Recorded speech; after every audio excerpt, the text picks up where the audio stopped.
Good evening and welcome once again to yet another episode of Better Than Before, live in the evening. I'm Dave Edelstein, your host, here to talk about communication, connection, relationships, and all things that bring people together.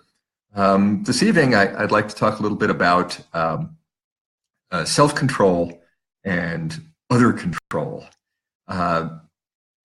Very often we hit a point in our relationships where for some bizarre reason we start thinking that we know what's good for our partner. We are fortunate in that our partner has chosen us. This is, whether we're male or female, here we are in this relationship and we're enjoying it. And all of a sudden, it seems to us that we really need to tell this person what to do. Why does this happen to us? I really don't understand it. Part of it may be legitimately well-intentioned, that we really want what's best for the other person. We want to make sure that they advance and grow, and so we go after them. We say, yeah, you need to step up and do this. And we start solving problems for them, or offering what we think is the solution to their problems, and telling them how and when they ought to do it. This is not going to work. And even in listening to me describe this, if you've done this, you know that, that wasn't a smart idea. If you're in a new relationship and you've never tried to do this yet, try not to start.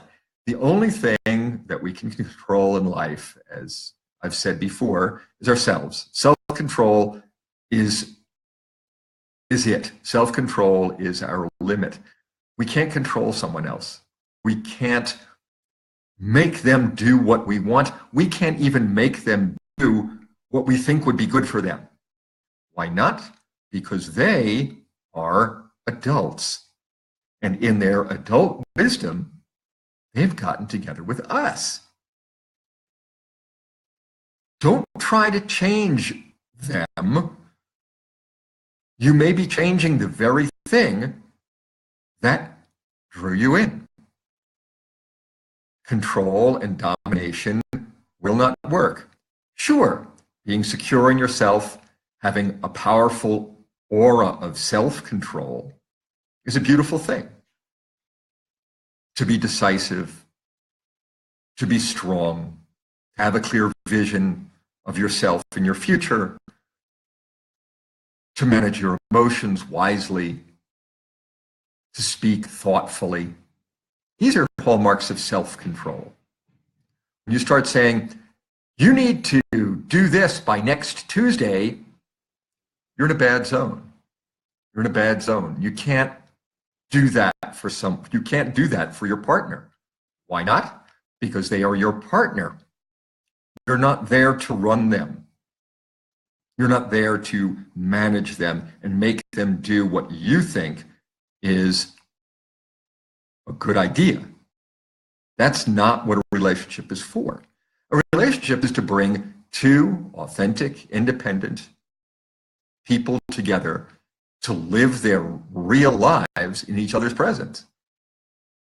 It's not for one, or either one, or both, to start taking charge of the other. If you are involved with someone who seems to have a desperate need to be taken charge of, that's not a workable romantic relationship. It's not a workable, really non-romantic relationship. It's sort of a therapeutic relationship. You can't be someone else's parent unless you really are their parent. Unless you are actually somebody's mommy or daddy, you can't do that work. You certainly don't want to try to do that work with someone with whom you're trying to have a deep and equal and meaningful partnership. Why? Because it will stop you from being aware when they have powerful, insightful, mature ideas that you need to listen to. You'll have it in your head that you're running the show. You're not. You're running you in the presence of someone else. And they are running themselves in the presence of you.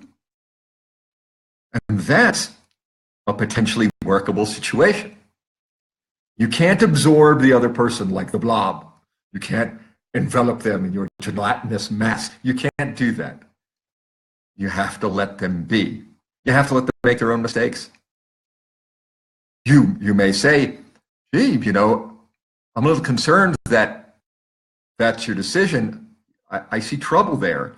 But if that's what you want to do, if you see this differently, I'll have to, you know, wait it out with you.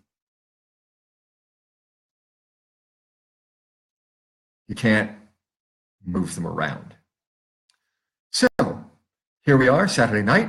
Go out and celebrate freedom. Go out and be free with yourself, although self-control, and let your partner be free and be who they are, and enjoy that meeting of the minds and hearts. And I'll speak to you tomorrow. Good evening.